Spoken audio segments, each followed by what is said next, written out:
to LBC and ask your question that way. You can, of course, watch us also on Global Player. To my left is Heather Wheeler, Conservative MP for South Derbyshire, former government minister. To her left is Nick Thomas-Symonds, Labour MP for Torfaen and Shadow International Trade Secretary.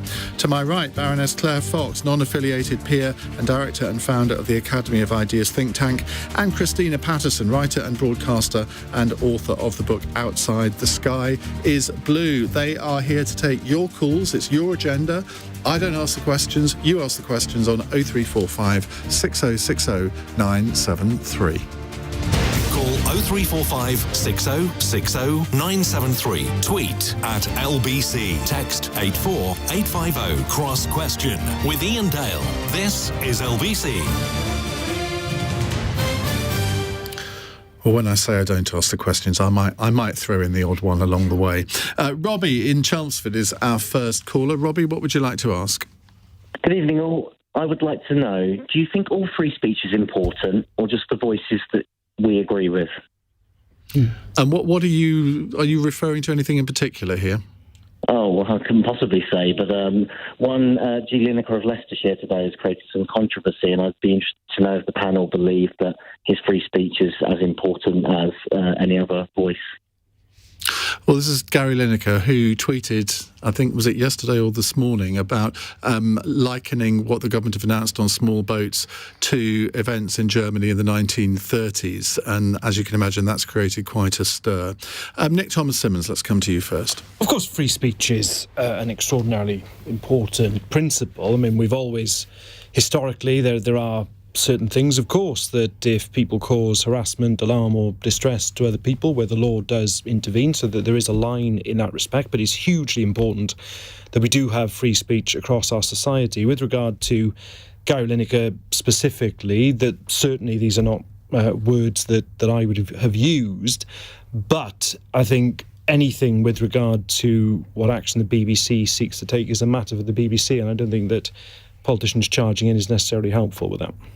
But do you think, given his public profile, in a sense, it doesn't really matter whether he works for the BBC or is a presenter of a sports programme or a current affairs programme, but does it matter more what he says and how he says it, rather than if Robbie from Chelmsford rings into my show and gives a view and says the same thing? Are we operating by different standards there? Well, different people. Not that I'm saying Robbie isn't as important as Gary Lineker. Robbie's opinion is very important, and I'm delighted he's phoned in. But I also think, of course, people have different platforms, Iain, don't they, within our society? People are better known than others. People have particular perspectives, particular areas that they can comment on. The BBC has operated this distinction between those who work in news, current affairs and politics shows and others. And I think that is a matter for them. I think they've indicated today that they will be speaking to Gary Lineker. I think it's for them to just as they've done on about 10 occasions previously. And indeed with other presenters too at different times. Now, Claire Fox, if Mastermind came a calling, this would be your specialist subject, wouldn't it? It's a great question, Robbie, actually, because one of the things that really disturbs me is that even on my side, the people who say that they're the kind of free speechers, that there is a trend to want to cancel the cancellors. And despite the fact that I found that what Gary Lineker said was completely revolting, because actually it's actually an insult to the British public in a way, or anyone who's asked any questions about the small boats or so on, because it implies that we live in this, Nazi-like atmosphere. And he's got on my nerves an awful lot over the recent years in terms of his political commentary, which he does all the time, by the way, was particularly hostile in relation to Brexit. But I'm not going to call for somebody to be sacked, right? There's a different question that we might come to on impartiality in broadcasters. I think that's a question of ethics and broadcasting standards. I get that, but I just get very nervous when people say, because I don't think that free speech is some sort of nice little abstract principle even. I think it's the cornerstone of democracy. For me, it's the core thing. You can't have open debate in democracy. And what people will say is, I support free speech, but not for that because it's too hateful or too offensive. And you think, well, what you're basically saying is I support free speech for inoffensive speech. You have to support the free speech of even the most reprehensible vile speech, and particularly that which you don't agree with, it seems to me. Otherwise, you're just being But it you're isn't selling out the principle. Isn't part of the problem here that everyone draws a different line in the sand? And for example, there are people who I regard as so beyond the pale, I won't have them as guests on my programme. No, but that's an editorial... I've made that as an editorial choice. No, that's an editorial decision. But I have effectively silenced them. No, I know, but that's an editorial decision. I think where we get into difficulties is when somebody else has them on a programme, if you were then to start trying to campaign to get the programme closed down. And that's what's happening on university campuses, isn't it? That's what's happening everywhere. People get invited whose views you can't stand or you think are... go over your line. I mean, extremists like Amber Rudd. Yeah, but there are people who are invited that I think, why did you do that? I mean, I organised the Battle of Ideas Festival, and like you say, I don't go, oh yeah, I believe in free speech. I'm going to invite Katie Hopkins, and I'm going to invite, I don't know, Tommy Robinson. Nobody has a right to speak or to demand that they speak. But if they are invited, and we're talking about a social media situation here where you know what it's like, there's kind of pylons, I mean, people will, it'll happen after this programme, they'll say to you, why did you have her on? Her views are beyond the pale. It happens every time I'm on this programme or anywhere else. They're on now. Yeah, they're coming she's in beyond already. the pale, all sorts of horrible... Who funds her think tank? Yeah. Nobody at the moment. I've got no money, and if there's anyone out there who wants to help me fight for the cause of anti-censorship, then do contact me. Perhaps Robbie can help. Yeah. Robbie, are you on? Christina Patterson. Now, I'm sure you must have written about this subject many times in the past. What's your view on Robbie's question? Well, I think you're absolutely right, Iain, that everybody draws the line at a different point. And also, the law states that there are lines that can't be crossed. So we have something called hate speech, and the law determines what that hate speech is. I don't think anybody should be worrying too much about Gary's free speech, because he's in a separate category, which is a category of celebrity, and he's not there as a BBC presenter. Of course, he is, extremely expensive and highly valued. But he wouldn't have the profile had he not been a BBC presenter. That's true. I don't know how many followers he's got on Twitter, but it's a multiple of mine. Enormous, but I don't think, people follow him on Twitter for his politics, but they don't watch him on telly for his politics. And I think, I don't think he's in the same category as presenters of Newsnight or the Today programme or whatever. And as we know, people who felt curtailed by the BBC commitment to neutrality, and other of them have left recently and forged, very successful careers in other places. So this one, exactly. I think it's. Look, of course there will be issues like this which are highly emotive, and no doubt somebody else will call in and want to discuss the nuances and details of this particular issue.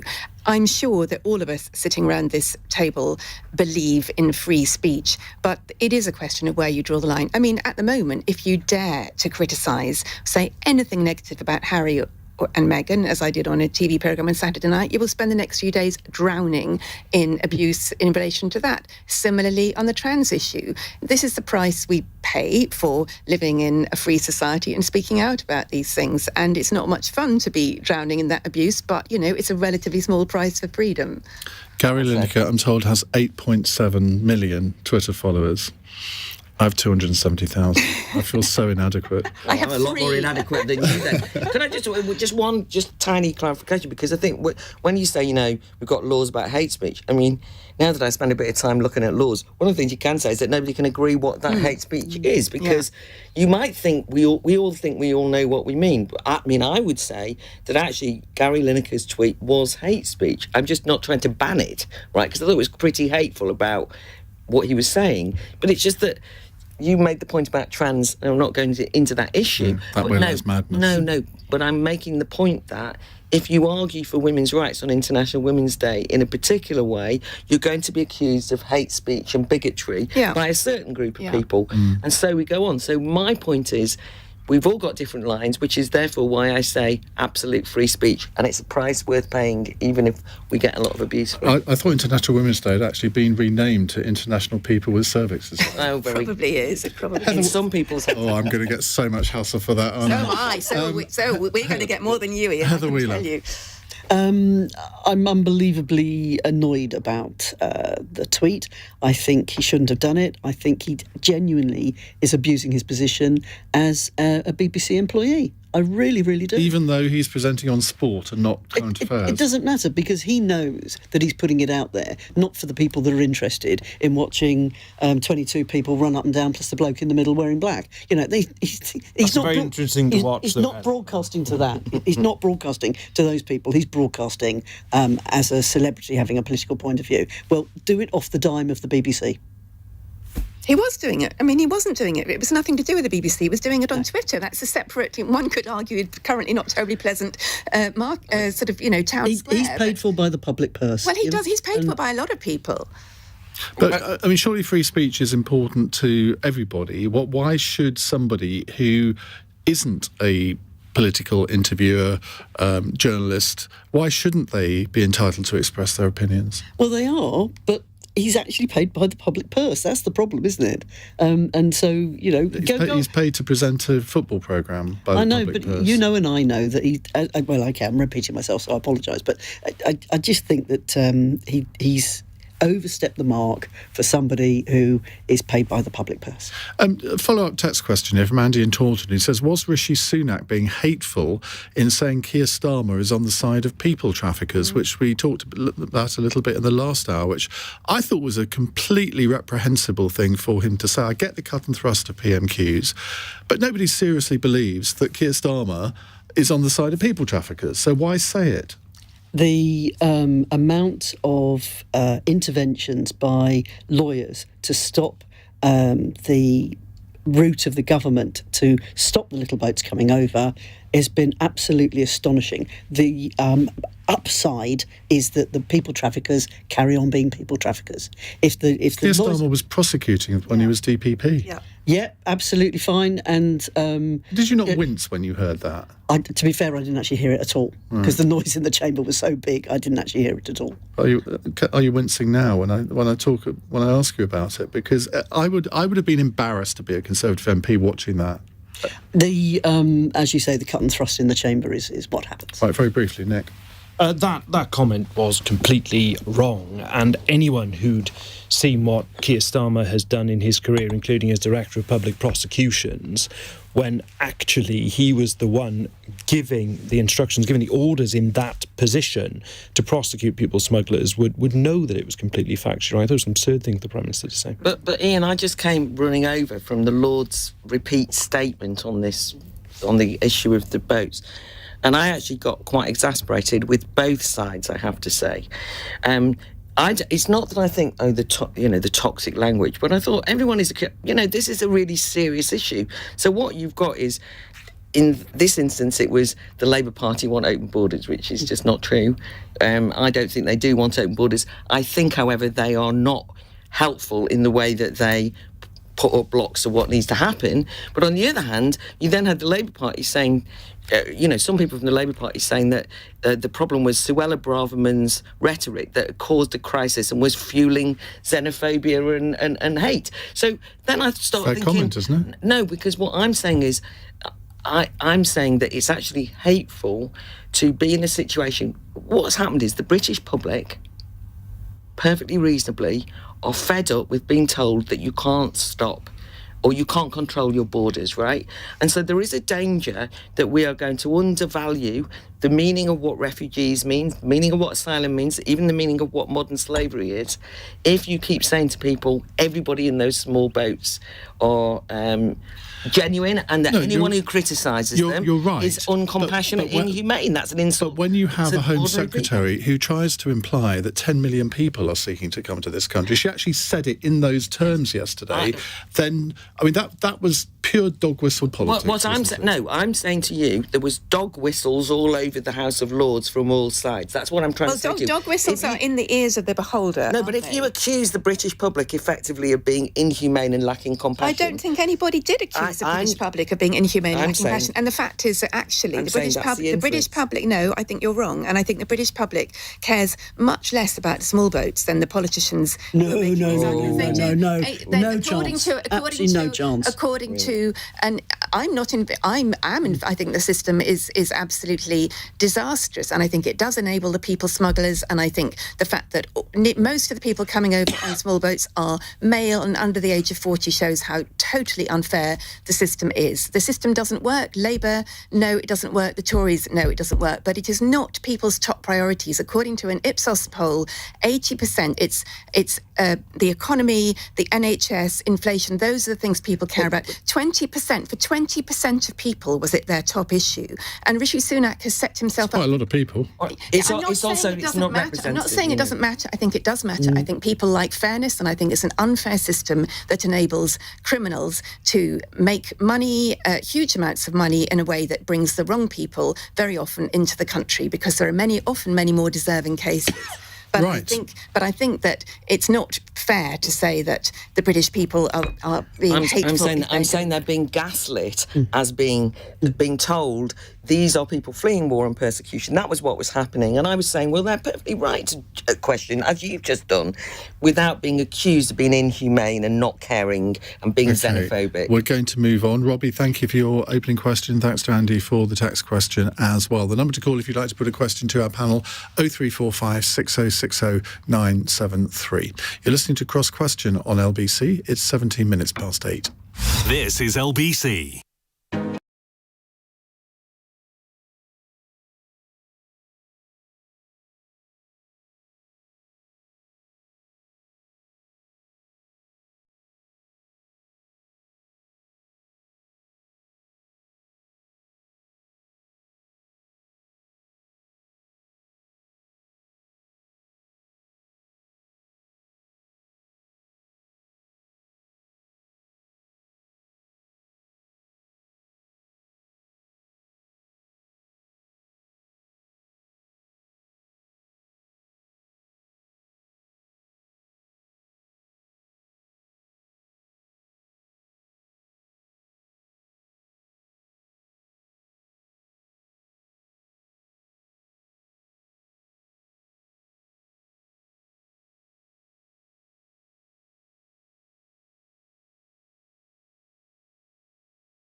Tuned in. On our panel, we have Nick Thomas-Symonds, who is Shadow International Trade Secretary for Labour, Heather Wheeler, Conservative MP for South Derbyshire, Christina Patterson, writer and broadcaster, and Baroness Claire Fox, non-affiliated peer. Your book, Outside the Sky is Blue, great title. Tell us more. Oh, thank you. It's a family memoir. My family, unfortunately, are all dead now, both my parents and both my siblings, and I've been wanting to write it for a long time before they all died. It's about, probably the main thing is my sister had schizophrenia, and that had quite a big effect on us all, and I developed all kinds of weird illnesses and so on, and which makes it sound utterly miserable, like a child called It or something, but it's actually, in lots of ways, quite a joyful and cheery book. So people who've read it had lovely reviews, and people who've read it have really liked it. So thank you for asking. Not at all. Just Outside, the sky is blue. Paperback, by the way. Great. Well, everyone should buy it. Thanks. Right, let's go to our next caller. It's Darren in Camberwell. Hello, Darren. Hi, I'm just phoning to ask, do you think reparations should be paid to the Caribbean, and should the royal family contribute? Claire? No. No, I do not think reparations should be paid. I think that there's a really regressive trend at the moment, which is to try and almost plunder the pain of what happened to people in the past and historically to explain some of the problems of today. And I think that the truth of reparations would be that nobody alive today, in the context of this particular kind of slavery, is a slave owner or is guilty. No, but the argument is that families that benefited from the compensation, at least that was provided, or indeed during the period, their descendants still benefit from it, and Britain as a country still benefits from it. I think it's we've looked at one particular thing in relation to slavery. My point, I suppose, is a bit broader than that. I could sit here and say, well, my family were the victims of the famine, right? As it happens, and the rest of my family who are from Wales, they certainly suffered under, people being beaten up because they were speaking Welsh. But you could go on for a long time, and it's like sort of you could queue up. So there is something about demanding a recognition, and then demanding monetary, compensation.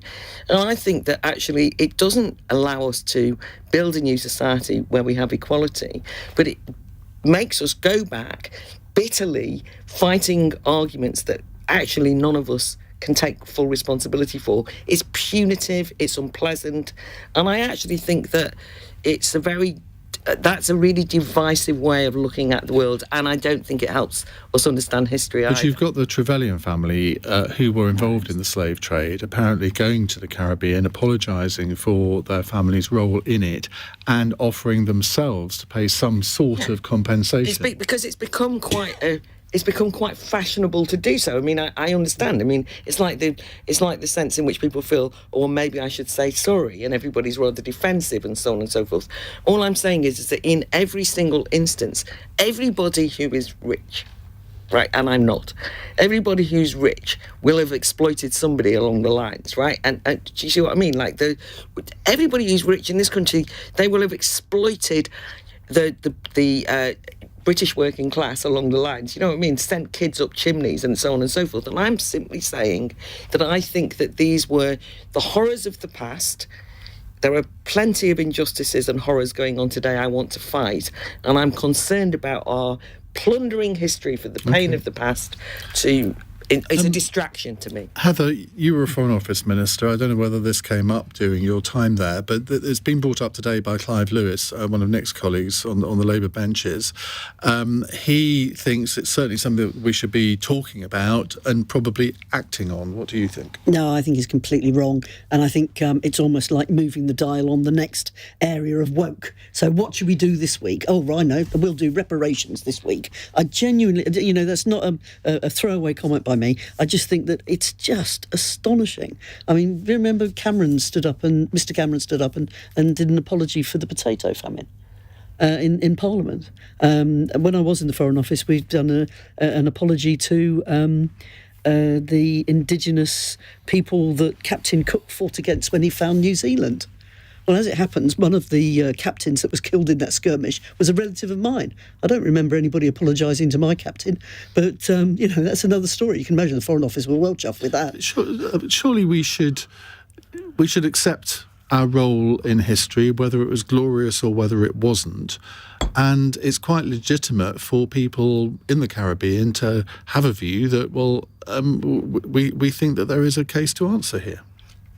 I don't agree at all. I genuinely don't. I think history is history, and I find it's just another thing to just have a go at.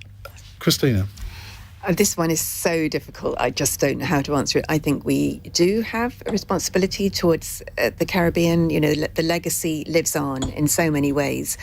I wouldn't know how you would begin to put sums on it. And I personally think that's probably impossible to do, and B, not going to happen. And I think the much better legacy would be to ensure that our society is as equal, as equitable, gives equal opportunity to people from as many backgrounds as possible. I mean, I live in Hackney. It's one of the most diverse boroughs in London. I've lived there for nearly 25 years. It's one of the things I love about London is the fact that it's a very culturally and racially mixed society. But, you know, and of course, Britain has made great progress since the Windrush, and obviously the actual Windrush scandal is a whole other thing, but since those early days of immigration, particularly from the Caribbean, Britain has made great strides, but it has a very long way to go, and I think we should be focusing on our country, on our population, in terms of how we deal with the legacy of slavery there.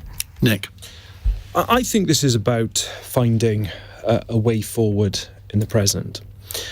And you've mentioned, Iain, some individual families who've benefited from the slave trade in the past have chosen themselves individually to go and make particular recompense. There are areas too of injustice, I think, for example, of where there are convictions in place for slave rebellions in the past, where we could offer pardons, and there may be particular cases where that's very helpful.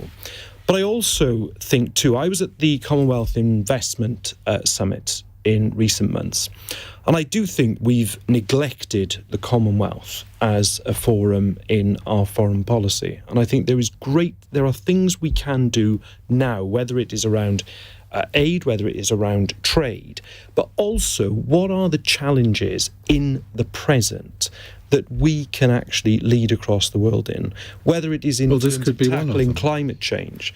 No, but I mean, reparations could be one of them, because it wouldn't just apply to us. I mean, you look at the role of the French, the Dutch, many other countries in this. It's not just Britain. Why shouldn't Britain take a lead? That's what your colleague Clive Lewis is saying. I understand that. And there are, as I've said, particular families who've taken that view in respect of the Caribbean. What I am saying is that we have to look collectively at how we can move forward in the present. I'm not sure how helpful that language is. I think what it is about for me today is slavery. Of course it has this legacy of deep inequality, but that is something that, working together, we can tackle in the present, as well as I've said, I've just given climate change as an example, but poverty is another example of things we can do to find a consensus way forward. But if families, I find this unbelievably difficult. I mean, I've had the pleasure of just recently going to Zanzibar. I mean, that was like the capital of where the slaves were taken through. Where did these people come from? Who was selling them? We didn't invent this, did we? We might have taken advantage of it, but we didn't invent it. So are you going to go back to the people from Zanzibar and say, we want reparations from you?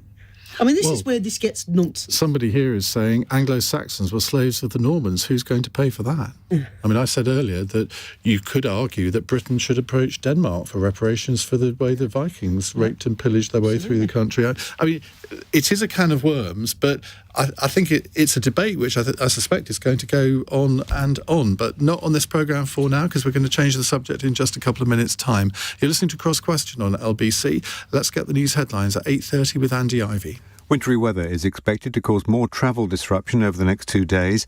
An amber warning for heavy snow is in place from tomorrow afternoon in central England, in an area stretching from Stoke-on-Trent to Durham. The Liberal Democrats say serious questions have been raised about the conduct of the Tory MP Steve Brine following claims in leaked WhatsApp messages. There are calls for him to step aside from chairing the Health Committee while allegations are investigated that he lobbied the head of the NHS in early 2021 on behalf of a firm he was working for as a paid consultant. The Prime Minister has accused Sir Keir Starmer of seeking to disrupt the government's plans to stop small boat crossings. But the Labour leader says if Mr Sunak thinks the latest crackdown will work, he's deluded. LBC weather: sleet and snow across Wales, the Midlands and East Anglia overnight, a low of -5. Tomorrow, cloudy with occasional rain across southern England, rain spreading north and turning to snow across central areas, a high of 6. This is LBC.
We have Nick Thomas-Symonds, Heather Wheeler, Christina Patterson and Claire Fox with us answering your questions. Here's a text question from Pauline in Watford, who says, is the NHS offering weight loss jabs for 2 years to unwell, obese people while not bothering to regulate how healthy processed foods are and teach better cooking in schools, just another expensive sticking plaster for this issue? Well, we have 4 fine figures of people here who wouldn't need to have these jabs. Christina, let's come to you. Well, look, we were just talking about our love of crisps. Yes, we were. That's what we talk about in the breaks, our love of crisps. And, you know, I have zero self-control when it comes to crisps, so I'm not going to lecture anyone else on their eating habits. I actually think that this drug, there was a very good piece by David Aronovich at the weekend about trying the... Sadly about to depart the Times. I know, inexplicably. very, very sadly, and absolutely inexplicably, because I think he's one of the most brilliant columnists. But... I think the NHS is right to fund this jab. I mean, the fact is, I think the projections are that by 2035, something like 50% of the population will be obese, which, I mean, it's not just the cost to the NHS, the cost to their own lives in terms of serious long-term and chronic illnesses is enormous, but the cost of the NHS is enormous, and we are not going to be able to fund an NHS that has to deal with that level of chronic illness. So it seems to me that 2 years of funding these jabs is probably worth doing, and if it helps people get their weight cheap, I gather. I haven't got the figures here, but I don't think they are cheap, but I think they're a lot cheaper than funding the long-term consequences. But what about personal responsibility? Surely we should all be responsible for what we put in our bodies. It's more complicated than that, because we do live in, what doctors like to call an obscenogenic environment, and it's the case that unfortunately, at the lower socioeconomic end of the spectrum, cheap food is food that's highly processed. It just is much cheaper. You know, I live on a high street. I go to the Iceland a lot. I also pile my trolley up high, but, probably with slightly healthy things. With McCoy's crisps. No, I'm afraid I like the posher brands. For me, that's posh. No, which one did you say? McCoy's. Oh, yeah, no, they are good. But anyway, I won't name the brands because I'm not going to give them yet more free advertising. But I don't think it is. Of course, there's an element of personal responsibility, but the fact is that we live in an environment where people are bombarded with advertising all the time, where processed foods are cheaper. And I just think it's unfair to blame people for this. And I think really whatever works. And if this works, I think the NHS should fund it. Heather. It became a bit of a craze in Parliament when it was the boys that was doing this, having these jabs, and they're about £170 a throw, and they £73 a month, Corey tells me. Yeah. But obesity costs the NHS £6 billion a year. Absolutely, and the weight that some of the lads have lost is phenomenal. I mean, it's absolutely phenomenal. Lads, as opposed to lasses as well. I've not heard of any of the girls doing it. It's only the boys. It's really quite interesting. However, Nick Thomas-Symonds is an absolute... His body is a temple. Tell us how you've done it, Nick. How do you worship it? From afar. Nick, follow that. So how do you follow that? So in terms of weight loss, it was not done in my particular case with injections, but I got to almost exactly 2 years ago, actually, in March of 2021, and I'd always wanted to lose weight, and I thought, well, it's all very well wanting to do it, but it's about time just act and do it. And over a period of 4 months, I managed to lose just over 3 stone, which and it was done by... I don't ever remember you being fat. That's very kind of you to say. No, seriously. But I did it by, they call it the keto diet, which is essentially low carb, but you can eat other things. And although I eat more carb now to keep the weight that I've reached, it is still a discipline. With regard to the injections, I do support the clinical judgment of the NHS, but this obviously can't be a substitute for a longer-term strategy. You do have to have a longer-term strategy to tackle obesity, look at healthy eating and all the other things that go with it. It's vital that goes on. I don't know why you pointed to Christina there, who's just admitted that she's not a healthy eater. I was certainly not. I don't want anyone monitoring my diet, thanks very much. We've got the most wonderful guy up in South Derbyshire called Jody, who went from 31 stone down to, I've no idea what. I mean, if he's on 15 stone, I'd be amazed. And now he's a personal trainer. Wow. And he does sessions at both of our two leisure centres. So we've got 3 leisure centres now in South Derbyshire. But, I mean, he's absolutely a joy. And the joie de vivre that absolutely flows out of every pore is just wonderful. Nothing like the zeal of a convert, eh? I mean, I will talk him up. Not a lot's happening with me.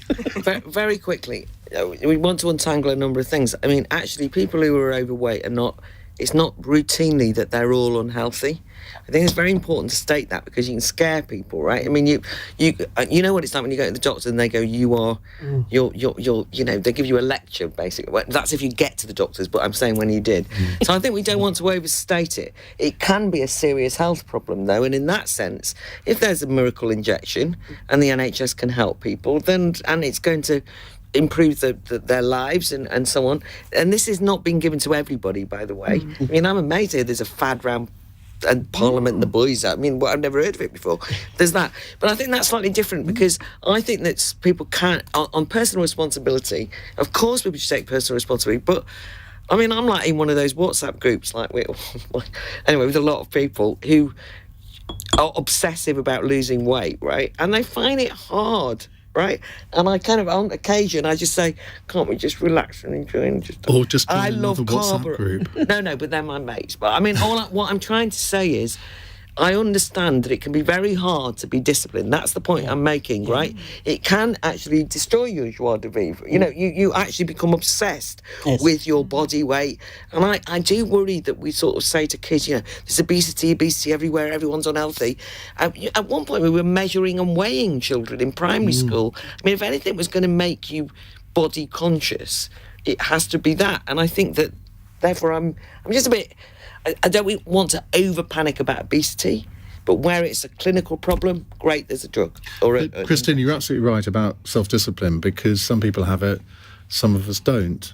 And like when South Eastern trains changed their timetable, so I now have to get a train 20 minutes later than I would have done before when I leave the studio. What do? I go into M&S Food and buy a big packet of mango chutney poppadoms. Yeah, I mean, for me, it's like every day. It's more your choice of indulgence. No, it's like every day and every week. I think I put on weight during the pandemic. I'm obviously not fat, but I put on weight, you know, during the pandemic. And every week, I think I must lose that half a stone. And then every single evening, when it comes to time for a glass of wine and some crisps, right. I can't be bothered. Corey's saying enough fat talk. Let's get on to another caller. Thank you, Pauline. Let's go to Stephen in East Grinstead. Hello, Stephen. Hi, good evening, Ian. Good evening, panel. Hi. My question is, will Operation Save Big Dog prevent the political neutering of Boris Johnson by the Privileges Committee? Now, Operation Save Big Dog, this has happened before and it didn't work last time. What do you think is going on here? Stephen? No, he's gone. Heather, Operation Save Big Dog, are you aware of this operation? Absolutely not. First time I've heard of it. But, I mean, Boris Johnson could be in serious trouble if the Privileges Committee does find against him. There are all sorts of punishments that they could dole out. There absolutely are. For anybody that's up against the Standards and Privileges Committee. I sat on it for about 2.5 years, and I was astounded at what the things that our lovely colleagues used to get up to. But the truth is the wording is knowingly misled, and Boris says he didn't knowingly mislead, and I don't know how you prove he knowingly misled. So I think it's going to be a fascinating session of evidence giving. But Nick? I think we need to let the Privileges Committee do its work. I mean, the last version of Operation Save Big Dog was not exactly a stunning success, so it wouldn't really show much optimism to Mark II of Operation Save Big Dog. But there is a serious point at stake here, because at a particular particular moment in our national story when people were making incredible sacrifice and following the rules. Our Prime Minister of the time was not, and indeed has already received a fine from the Metropolitan Police. But there's also this huge issue of having knowingly misled Parliament. And that is a huge issue because it's the mechanism we've got. How do you prove that? How do you prove that it was knowingly misleading? Well, what you have to do is look at the objective evidence. I'm sure they'll be looking. We've seen more photographs this week. And then the committee members will have to ask themselves, looking at the photographs, what was it he was likely to have known when he made that comment? It was in the December, wasn't it, when he said he'd been repeatedly reassured. But also, it's the Prime Minister's own evidence to the Privileges Committee, which we've not seen yet. It'll be for the Privileges Committee to go through all the evidence they've assembled, put it to him, and make a judgment as to what he says to them. Christina.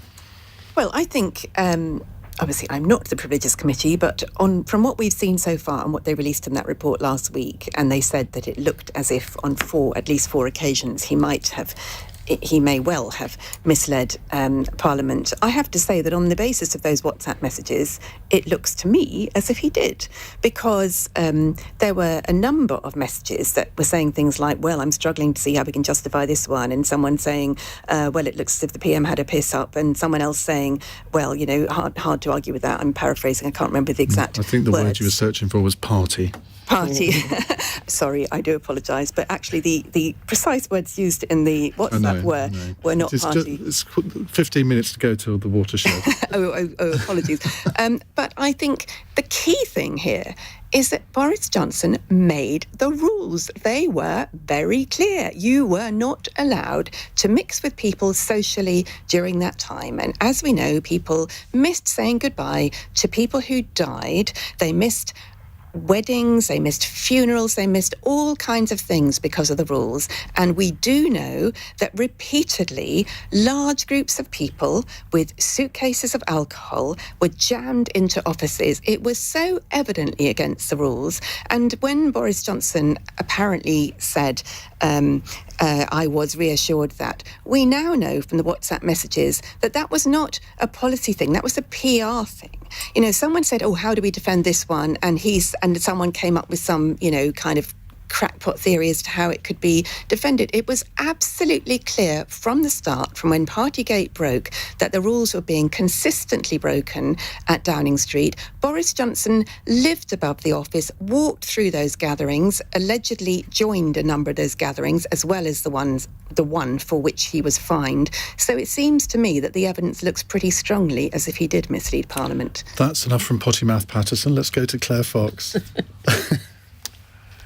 Oh, God, I can't bring myself to be over-animated.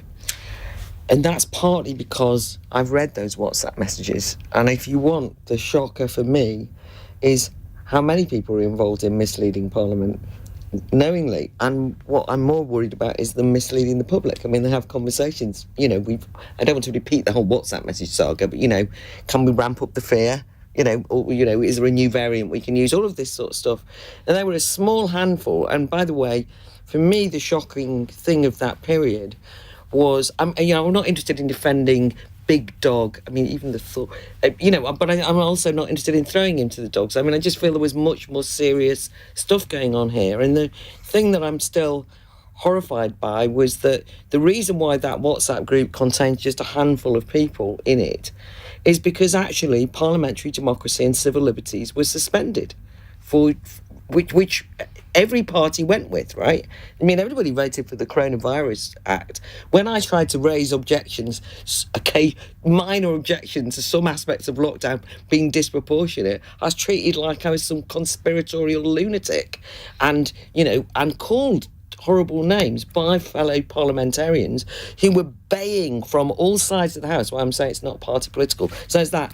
I also think at the moment that there is so much cynicism in between between the Sue Gray controversy, just on the one hand, the who's lied, the WhatsApp messages. I suppose I'm just concerned that the whole body politic is being treated very cynically by the public, and I'm worried about that, what the consequences are, so I'd rather not be overly doing on. I mean, it's up to the Privilege Committee. They should do what they think is right? Well, also, it's just been released that a study of the Register of Members' Interest for the first 6 weeks of 2023 reveals that Boris Johnson made 85% of all the outside earnings of all MPs, £3.7 million. Matt Hancock is the second biggest earner at £378,000. But he did give £10,000 to charity, so that's all right then. 8:48. LBC. In a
Thomas-Symonds, Heather Wheeler, Christina Patterson and Claire Fox with us answering your calls. Now here's an interesting one because we're going to be talking about this subject after 9. Barbara in Poole has sent in a text question saying, if we really care about the freedom to protest in this country, should silent prayer really be banned outside abortion clinics? Now, there's a lady who was arrested and because she was doing a silent prayer outside an abortion clinic as a form of protest.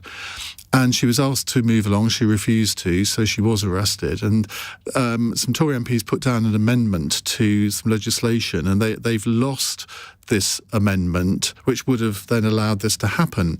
But it all goes back to the fact that protests outside abortion clinics, or there's a sort of a distance within which you are not allowed to protest nowadays. So there's all sorts of different aspects to this.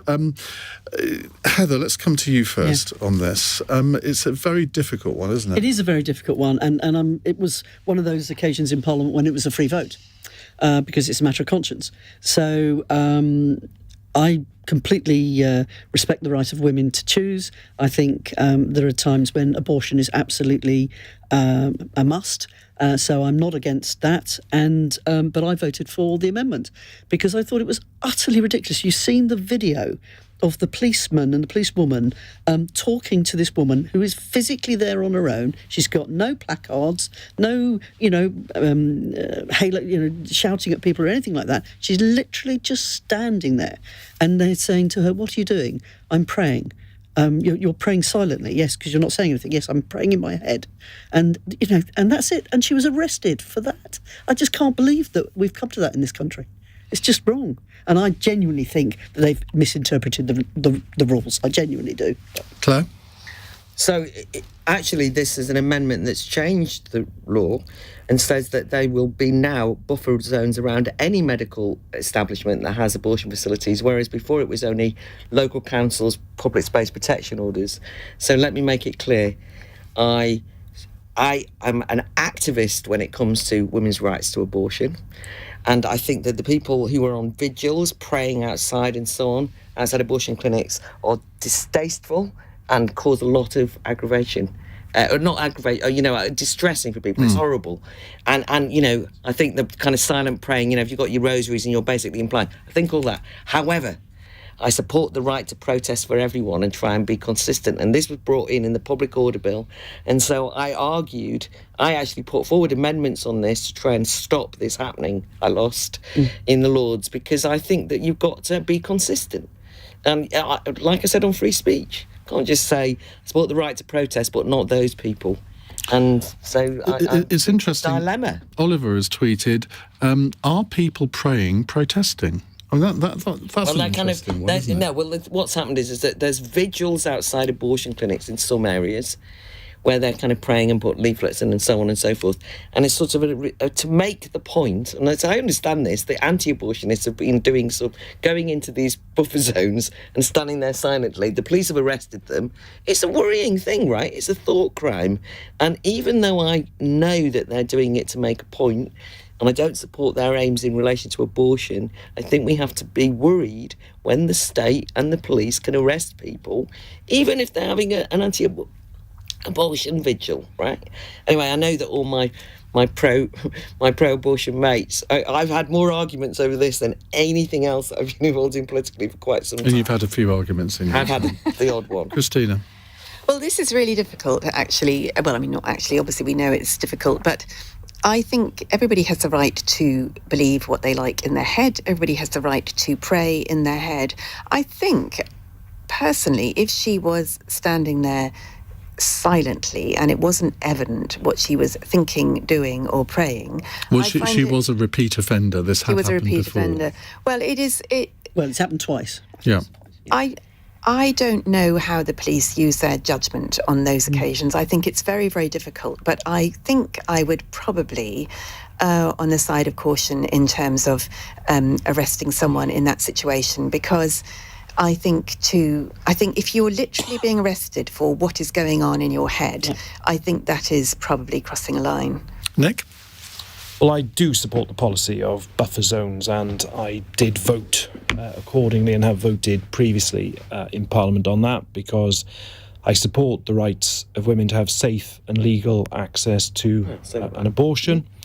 And there are many examples of where in our public order legislation there are public space protection orders that exist already. Often with protests, there's what's called kettling, where the protest is actually limited to a certain route, and I think that this is in that line of law where you do put these restrictions in place, and I think it's appropriate to do so, whatever the form of protest is, outside clinics that offer abortion services. I should say the woman involved here, Isabel Vaughan-Spruce, is going to be speaking to Nick Ferrari at breakfast here on LBC tomorrow morning, so do make sure you catch that. And we are going to be talking about this subject for the next hour on LBC, so we very keen to hear your views on what our panel have said. Now, our final fun text question for the end of the programme from Julia in Cambridge. It is International Women's Day. Which woman throughout history would each of your panel like to go for dinner and drinks with the most, and why? Who would like to kick us off? Well, I think Elizabeth I would be absolutely fascinating. She was the answer to that question, a similar question that I gave last time. Oh, really? So really? You've redeemed your potty mouth there. Good, phew. Why? Oh, because I mean, how fascinating at that time of history to be the monarch and to be she was so incredibly highly educated, and to be running a country, to be. I think she's an enigma. I would just love to find out more about what went on in her. And did she have wooden teeth? Claire? Hannah Arendt, who I adore, who is a philosopher and fantastic thinker, and every time I read her, I'm in awe of the way she thought, and because she fought the Nazis. She was Jewish and a victim of it, but she also said unpalatable things about the nature of evil. But I also want to say, because I think it's important, I would also want to go to dinner with J.K. Rowling, right? Because I think as a modern-day heroine... You set the category. I know, but we started with it, and it is Women's Day, and I think it's important because I actually think women's rights are on the line. I sat next to her at a wedding breakfast once. Oh, I would be so fangirl. I'd be hopeless. She was a little worse for wear. Oh, right. Heather? Not as a writer, but as a... I'm going to go for somebody completely different, because the obvious thing for me to say is Maggie Thatcher, isn't it? But I have actually sat at a dinner with her already, so that probably counts. And she was very boring, wasn't she? Not at all, not at all. We talked about pearls, darling. So what else are you going to talk about? But was it the lady airline pilot that eventually got lost going to Australia? And they've never found a plane, did they? Amelia Earhart. Oh, yes. I would have thought she would be a fascinating person to catch up with. You ought, they're very imaginative. Nick? Can I give a very personal answer to this question? Because I tweeted this morning, actually, on International Women's Day about my grandmother, my maternal grandmother. And she is the person who inspired me to enter politics. Me too. Because when I... Not your grandmother, Not my grandmother. And her name was Alwyn Thomas, and I had conversations with her when I was 9, 10, 11, 12, and we used to have all these discussions, and she said, the discussions are all very well, but if you want to change things, you've got to go into politics. Now, she died just before my 18th birthday, and I would same love... here. It's very similar, you see. Yeah. I would love... nearly 25 years later, with the experience I now have of being a politician, to actually have that. I bet she didn't say the same thing to you that my grandmother said to me at the age of 12. Never trust Labour because they spend more money than they can afford. She certainly didn't say Michael that. Foot's a communist. I've never forgotten it.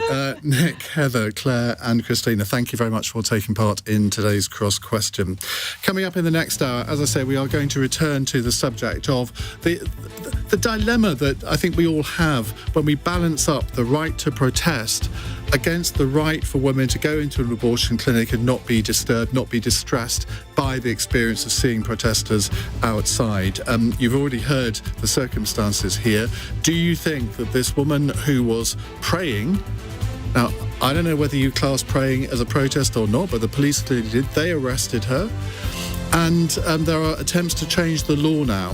Which side of this debate do you fall on? 0345 6060 973 is the number to call here on LBC.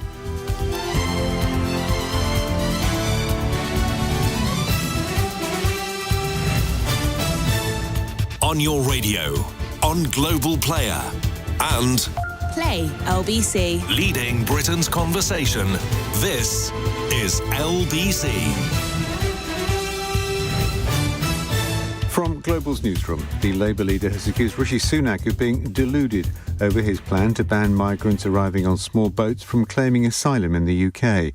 Sir Keir Starmer insists similar schemes have failed before, but the PM